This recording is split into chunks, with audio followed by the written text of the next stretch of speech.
السلام علیکم دوستو، کیسے ہیں آپ سب؟ امید کرتا ہوں آپ سب ٹھیک ٹھاک ہوں گے۔ تو دوستو، آپ کے ساتھ خیبر کا ایک واقعہ شیئر کرتے ہیں، یقیناً آپ کو اس سے بہت زیادہ سبق حاصل ہوگا۔ تو چلتے ہیں واقعہ کی طرف۔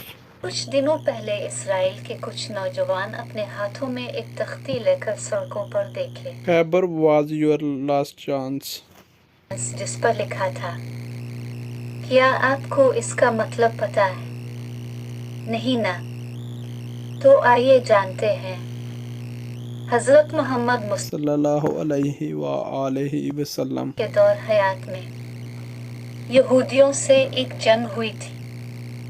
اس جنگ میں حضرت علی کرم اللہ بھی شریک تھے، جس میں حضرت علی رضی اللہ کی ڈھال ٹوٹ گئی تھی اور جذبات میں حضرت علی نے خیبر کا دروازہ اکھاڑ دیا تھا۔ آپ کو جان کر حیرانی ہوگی کہ اس دروازے کا وزن اتنا تھا کہ جنگ کے بعد 40 لوگ مل کر بھی نہیں ہلا سکے تھے۔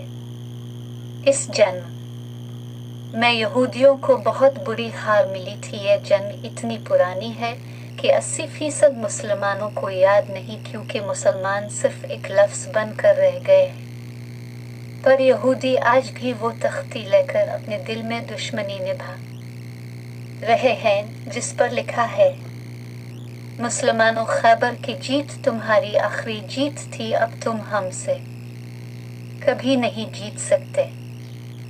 بس یہی فرق ہے ہم مسلمان اور یہودی اور کافروں کے بیچ، کہ وہ آج بھی اپنی ہار کو نہیں بھولے اور ہم ٹک ٹاک پر مجرا کرنے میں مشغول ہیں۔